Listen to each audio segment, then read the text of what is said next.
pessoas julgam que isto é um problema atual. De facto, há um problema de quase esgotamento do aeroporto de Portela. Certo. Isso é uma situação que já está verificada há muitíssimo tempo. Entretanto, era bom que o pessoal percebesse que em 1969, o Marcelo Caetano... 69? 1969... Isso foi há 50 anos. Exatamente. Há meio século. Exatamente. O professor Marcelo Caetano, presidente do Conselho na altura, tomou a decisão de criar um grupo de trabalho para estudar a nova localização do aeroporto. Ok. Desde essa data até hoje. É muito perto. Desde essa data até hoje, exatamente. Desde essa data até hoje, o que é que acontece?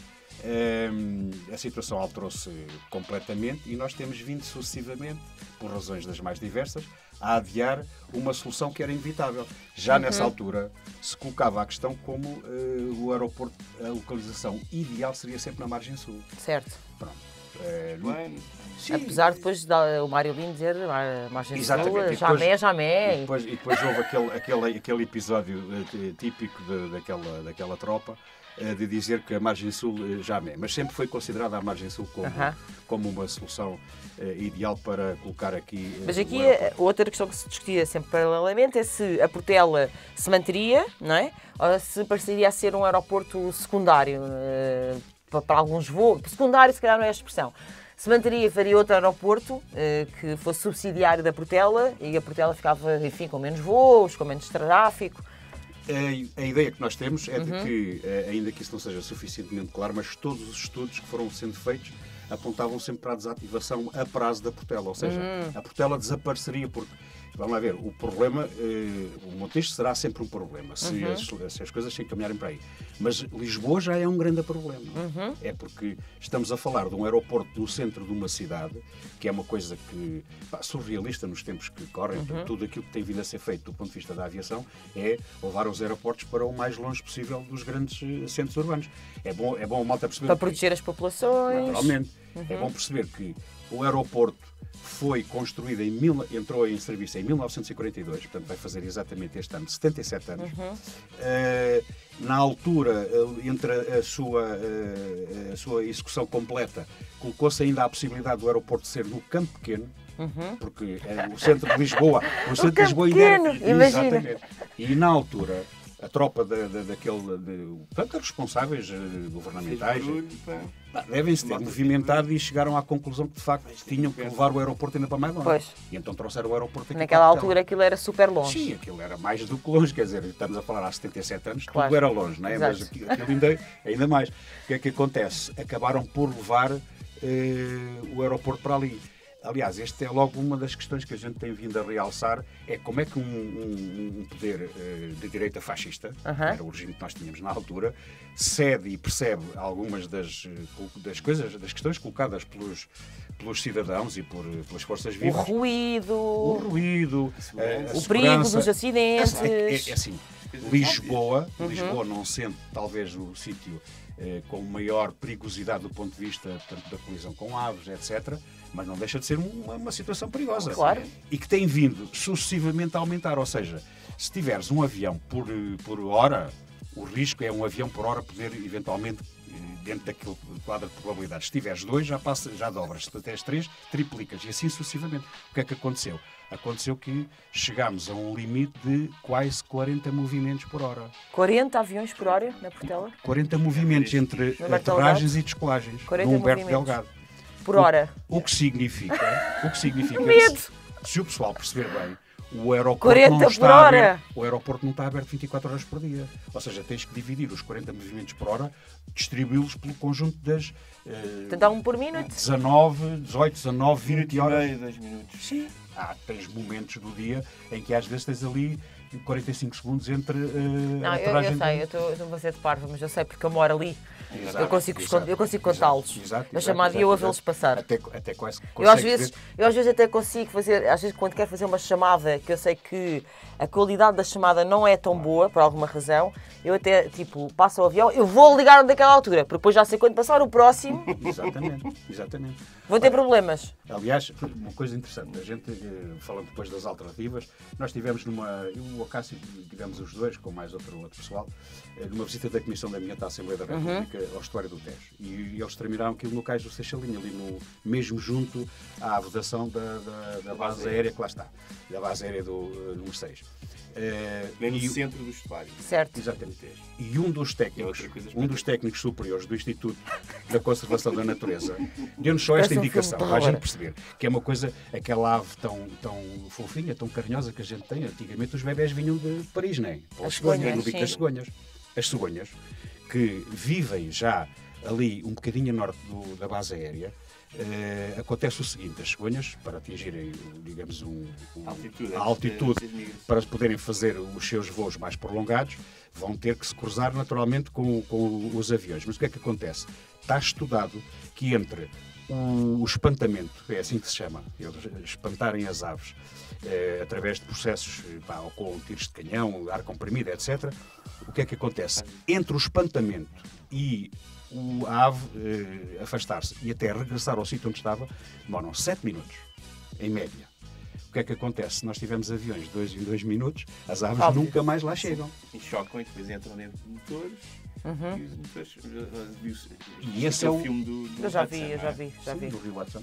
Pronto, que basicamente é o grande risco deste. Ali foram uns gansos. Ter acidentes aéreos graves. Mas agora já estamos a falar do... Sim, já estamos a falar. do Matias. Mas ainda só para concluir a história da Portela. Portanto, vocês, os dois, são da opinião que a Portela devia ser encerrada. Certo. É isso? Não é diminuir o tráfego da Portela, é fechar a Portela. Vamos lá ver, não é uma questão que se coloque para amanhã.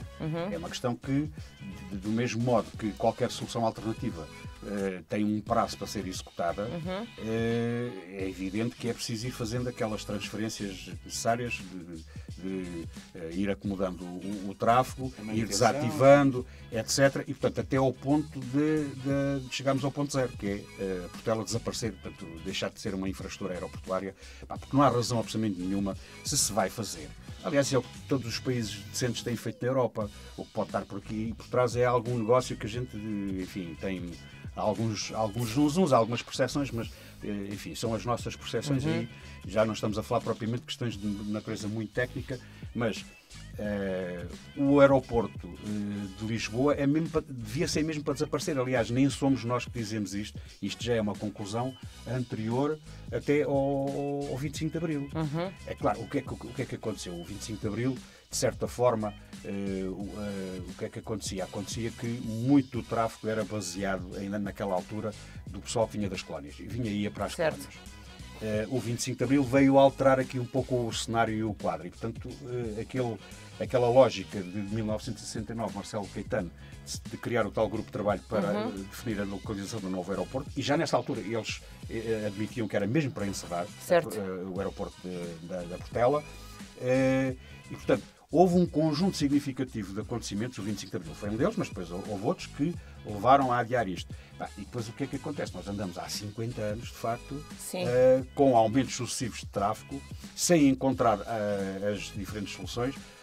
Já existiram diversas decisões relativamente à localização do aeroporto. A malta lembra-se ainda da OTA, não é? Claro. Que também era um negócio na altura. Depois chegaram à conclusão, do ponto de vista técnico-científico, de que aquilo era extremamente perigoso do ponto de vista da segurança aeronáutica e foram avançando com outras soluções. Até que chegaram a um ponto em que concluíram mesmo que era a margem sul. Mas do nosso ponto de vista fazer faseadamente e a Portela é para acabar. Se calhar era porreiro para as pessoas que estão a ver o voto nulo perceberem quais são os efeitos que tem para as populações viverem tão perto de um aeroporto, como é o caso de Camarate, Alvalade, enfim, há ali muitos bairros. Eu sobre isso posso só dizer.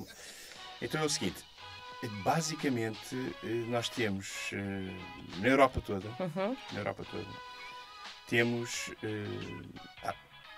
digamos 20, 30 grandes aeroportos, portanto com mais de 20 milhões de passageiros. Ok, mais de 20 milhões. Por ano.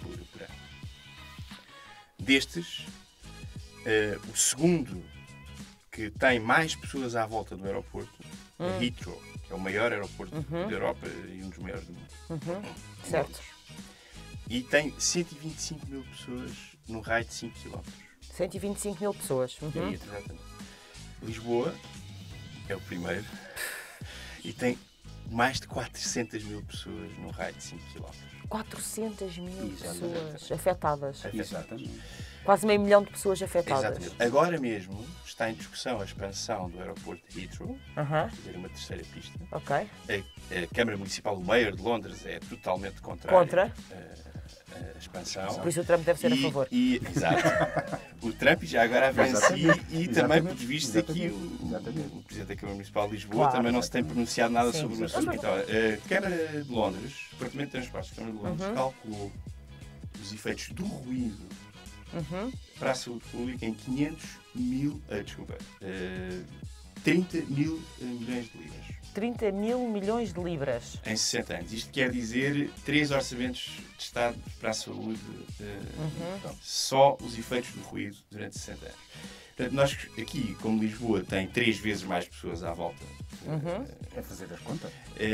tem que se fazer, de facto, um estudo apropriado, porque também os custos de saúde em Inglaterra são diferentes, Sim. mas é necessário que nós Mas é saibamos. muita massa. É preciso que nós saibamos, que os lisboetas e o país como um todo saiba quanto é que custa à saúde pública, às Certo. pessoas que vivem ali perto, e a todos nós, via Sistema de Serviço Nacional de Saúde, quanto é que custa manter-nos no aeroporto. Muito bem. Isto é uma coisa absolutamente... Porque sabemos que isso tem Mental. efeitos na saúde mental, na saúde cardiovascular, na capacidade de aprendizagem das crianças. Podem dar alguns exemplos concretos para as pessoas que não estão tão ligadas a este tema apanharem? Felizmente nós na plataforma não temos só, enfim, uns maluquinhos. Temos também um pessoal cientificamente preparado, desde o engenheiro Matias Ramos, que foi o presidente do LNEC e o bastonário da Ordem dos Engenheiros, até pessoas como a doutora Maria de Fátima Rodrigues, que foi administradora da ANA e foi diretora de operações até no aeroporto de Lisboa. Temos um conjunto vastíssimo de médicos e uma das coisas que tem sido colocado, que as pessoas não se apercebem, porque a malta diz, a gente habitua-se ao ruído, a gente habitua-se a tanta coisa, até se habitua à fome, não é? Que é uma coisa que não nos devíamos habituar. E o que é que acontece?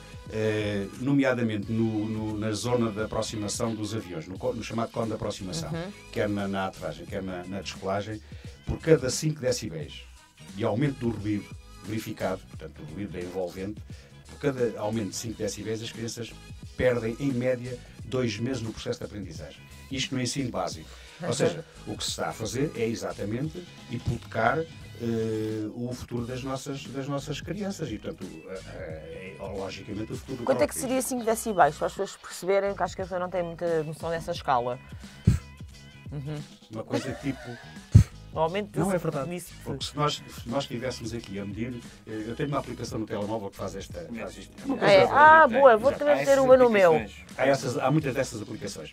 Boa ideia. Se tivermos a noção, O pessoal dava lá todo medir o ruído. nós estaremos aqui assim a falar na casa dos 50 e tal decibéis, 60 decibéis, à volta disso. A lei do ruído estabelece para as zonas mistas, não é para as zonas sensíveis, É o caso. o limite máximo do ruído para 65 decibéis.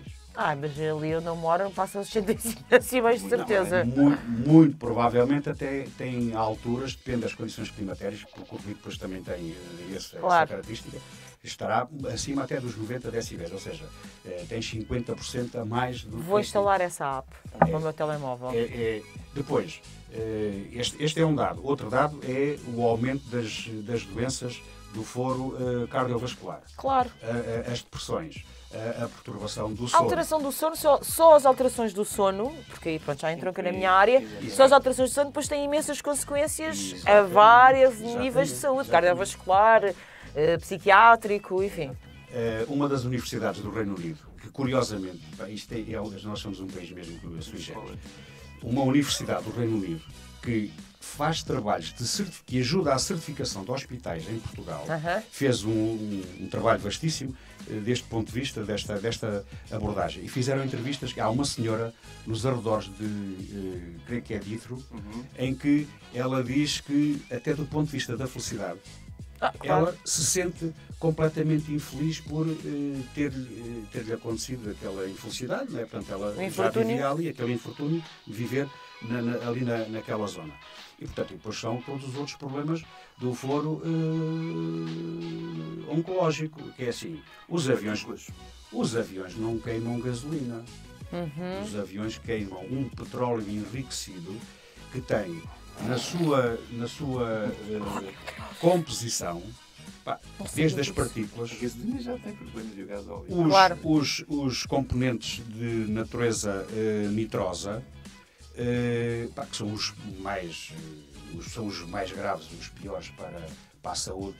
Portanto, daí depois os problemas, as partículas, os problemas de natureza respiratória. Ou seja, nós estamos a falar de uma coisa que devia, de todo em todo, a gente devia começar a pensar nestas coisas, porque estamos a falar de qualidade de vida, estamos a falar de tranquilidade, estamos a falar de morte precoce.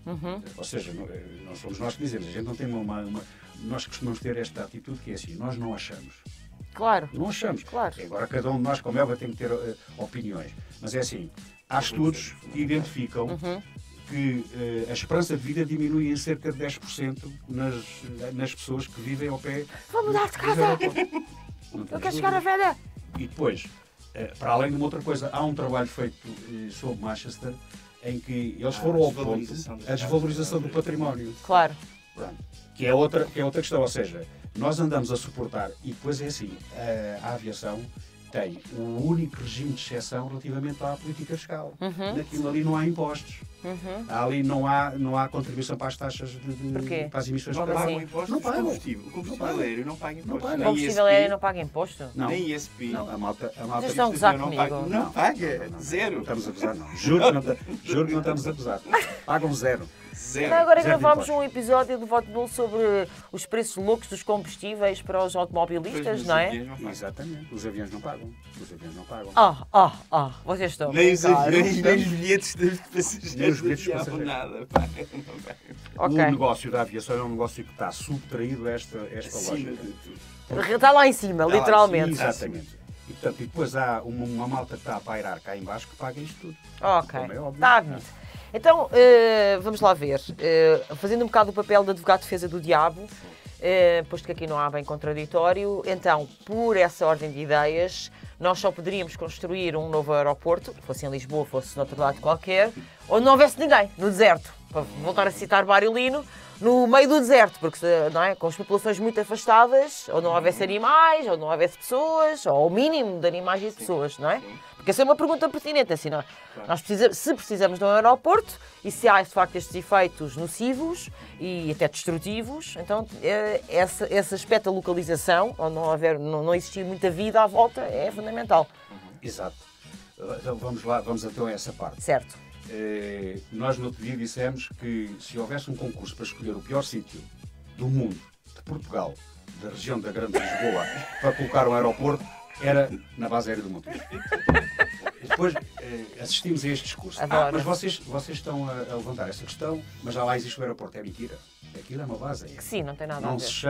Não se chama um aeroporto. Se eles quisessem que se chamasse um aeroporto, tinham de chamar um aeroporto. Aquilo é uma base aérea. E as diferenças entre uma coisa e outra seria exatamente o pior sítio. são assinaláveis. Depois, porque vai ser o único aeroporto na Europa que vai, se aquilo for para a frente, e nós vamos fazer todos os dias para que não vá para a frente. Aquilo não pode ir para a frente. Não vai. Seria o único aeroporto, ou o único terminal. A gente chama-lhe mais terminal porque aquilo nunca seria propriamente um aeroporto.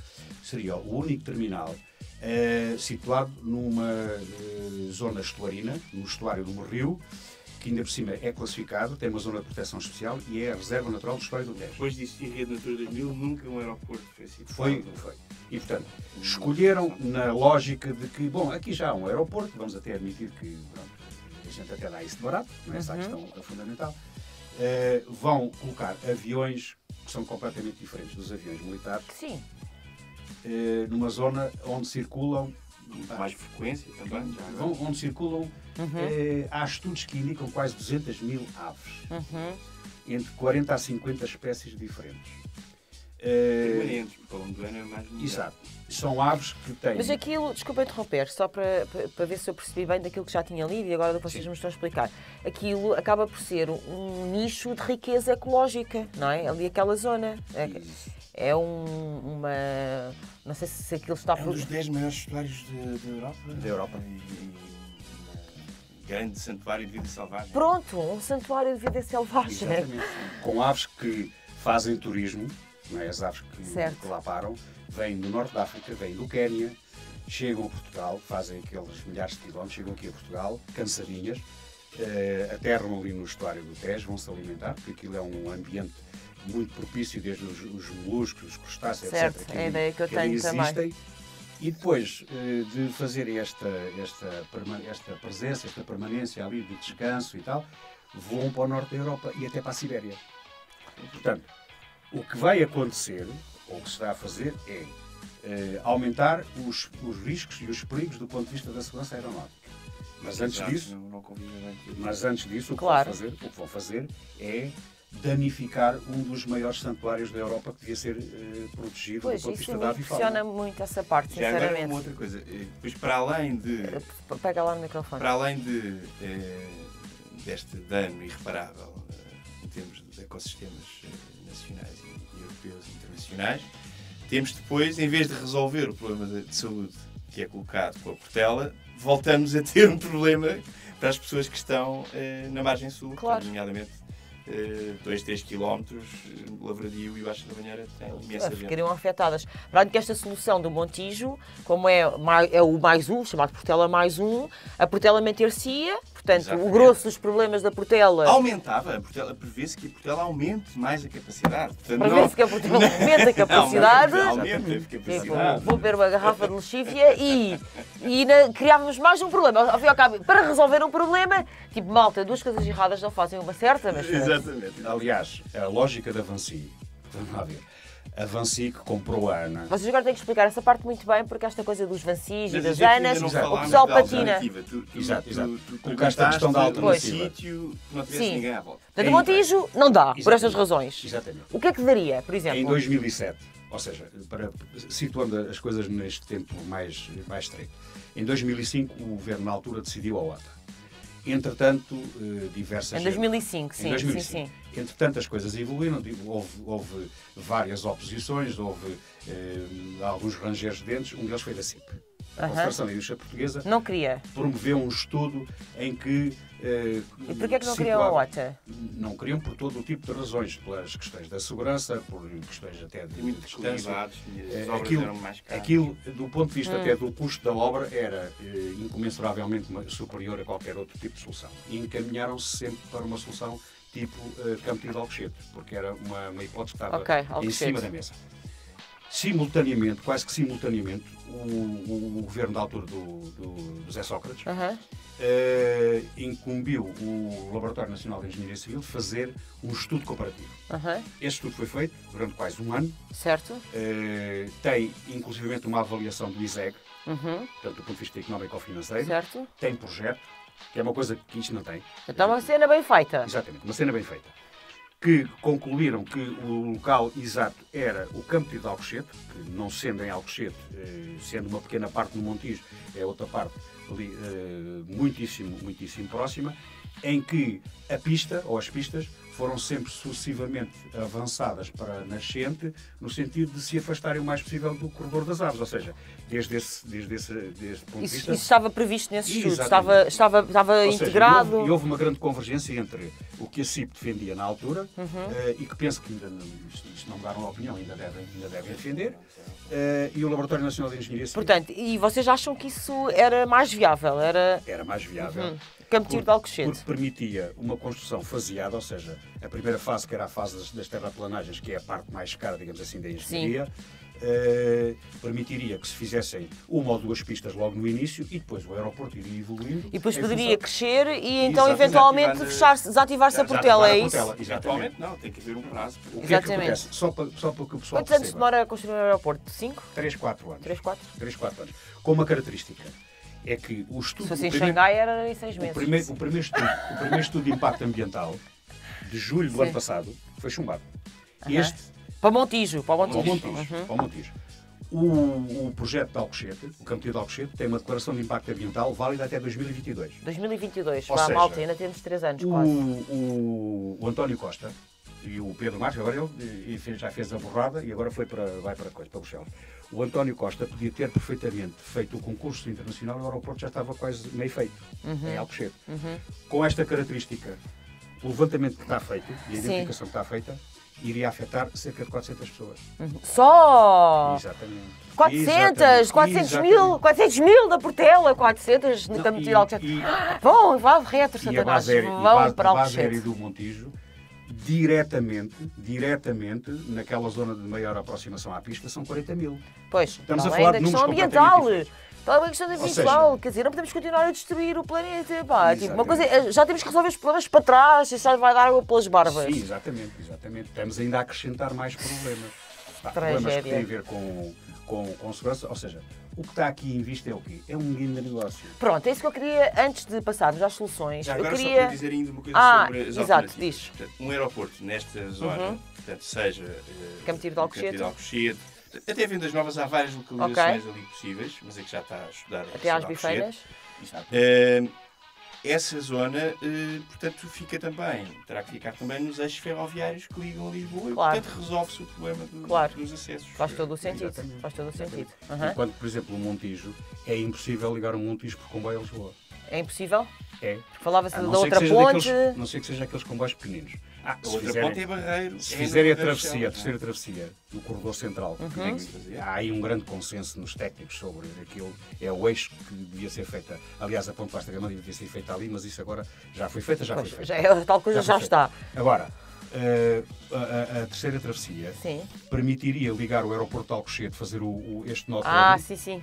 e o Montijo não permite. Não permite, claro. Não permite, é porque não é possível fazer, nem fazia sentido nenhum. Os comboios tinham que vir para o Exatamente. Barreiro e depois fazer marcha atrás para ter... Sim, não faz sentido. Não faz sentido. Então vamos lá ver. Porquê que acham, vocês estavam a falar aí do Arnaud, não sei o que, se calhar temos que explicar isso melhor. Porquê que vocês acham que há esta insistência no Montijo? Quer dizer, se há, ainda não está decidido, não é? Se existem alternativas, até há estudos já mais favoráveis a outras opções, porque há que esta determinação, esta obsessão com o Montijo.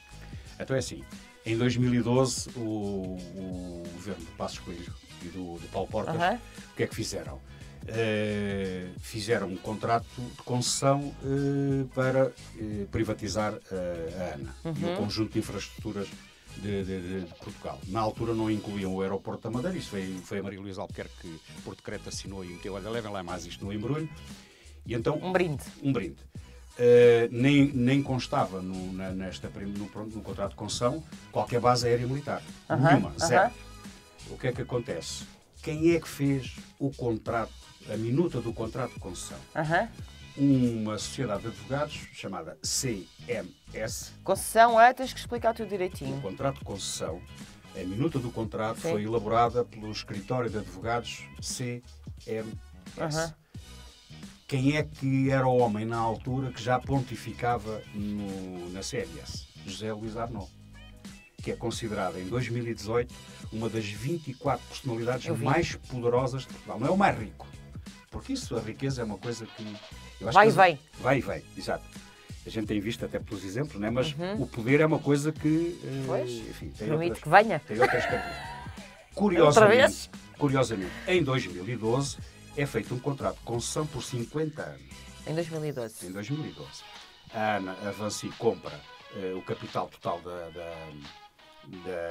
ANA. Quem é a Vinci? A Vinci é uma empresa francesa que nunca teve na vida experiência nenhuma de gestão de aeroportos. Mas que tem as duas pontes.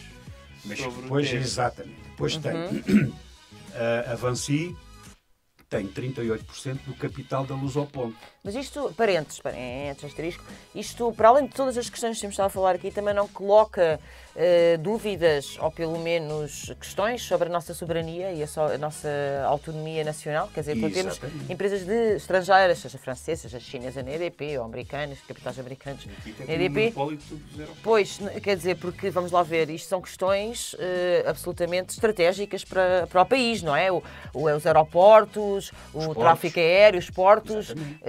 Isso não há também aqui questões políticas ao nível da soberania que nos interessem também discutir? Há, sim senhora, porque há determinações a nível europeu que são muito mais vastas. Eu acho que a gente não devia ir muito por aí, porque vamos mexer num ninho de vespas imenso. Não, só estou a perguntar para saber quem é. Sim. Quer dizer, quem é que tem. Se os franceses são donos das nossas pontes travesseiras sobre o Tejo, os franceses são donos. Franceses, quem diz franceses? Atenção, malta, não é nada contra os franceses. Exatamente. Pode ser marcianos. São donos das nossas pontes, dos nossos aeroportos, dos nossos portos, quer dizer, estamos entregues nas mãos deles. O interesse nacional, a defesa do interesse das populações portuguesas. O Estado português alienou, aceitou alienar, não é que não alienou por razões de nenhuma dificuldade superveniente. Não, eles alienaram porque quiseram.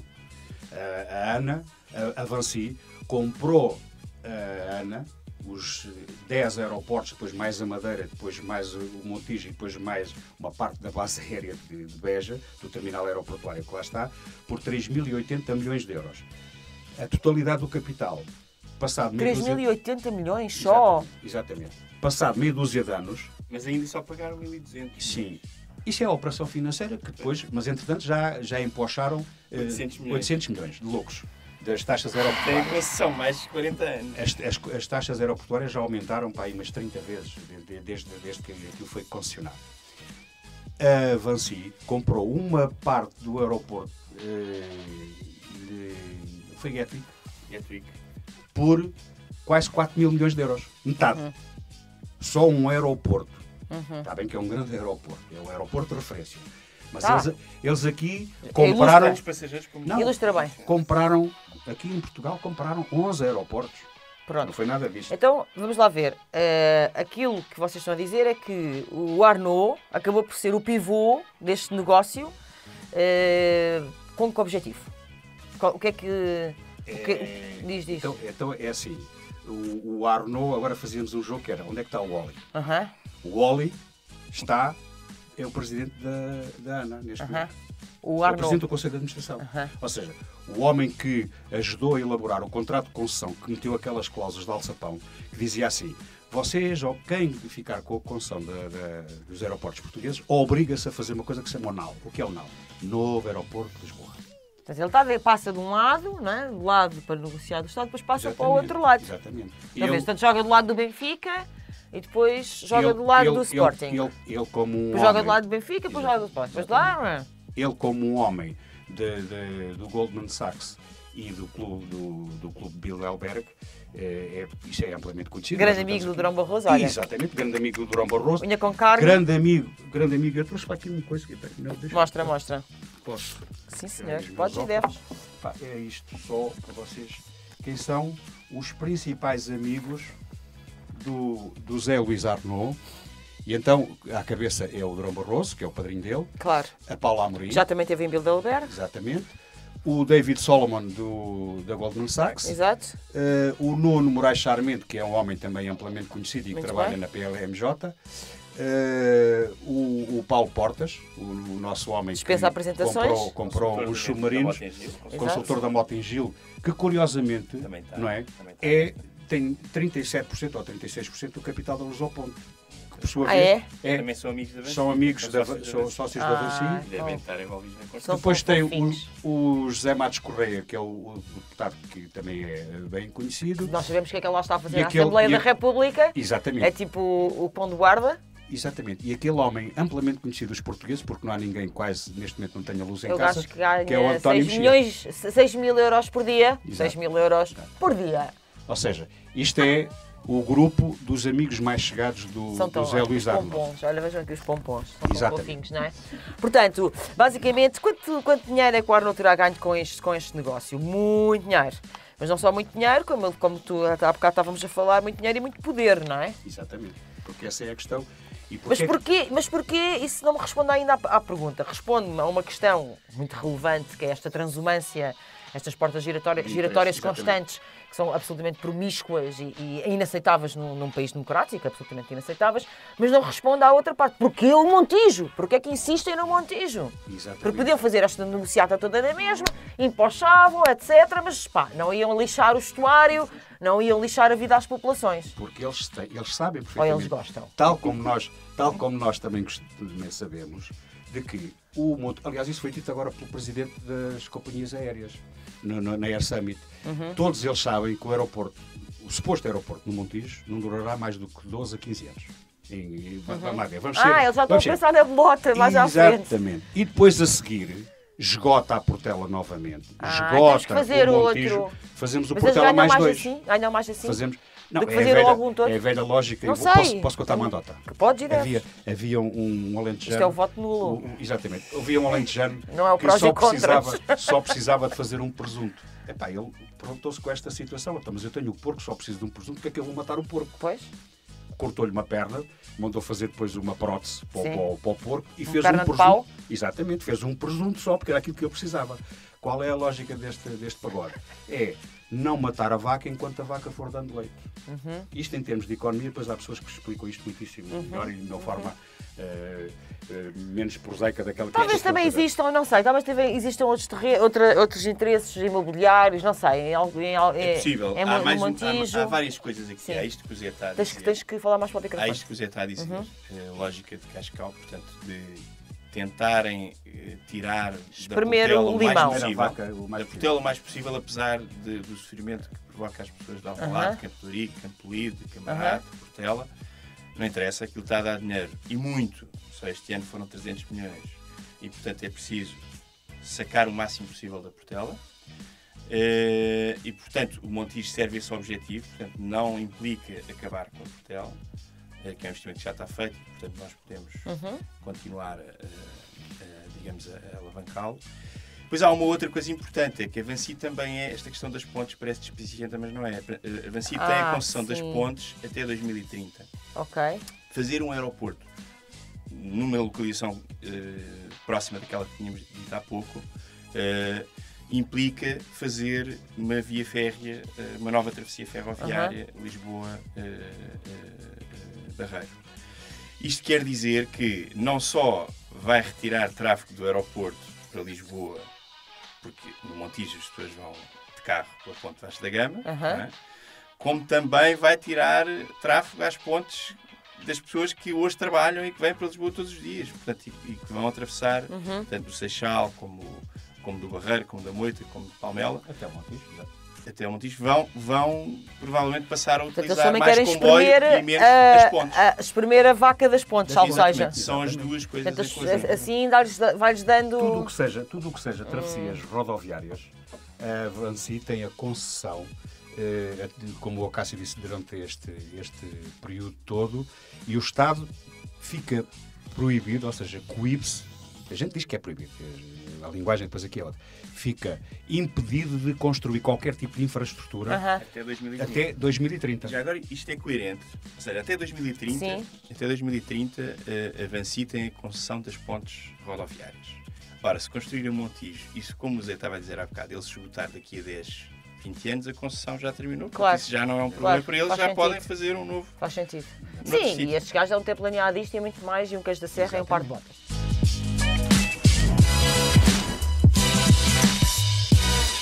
Queres saber como apoiar este projeto, como apoiar este canal? Segue o link, todas as instruções estão na caixa de descrição. Obrigada!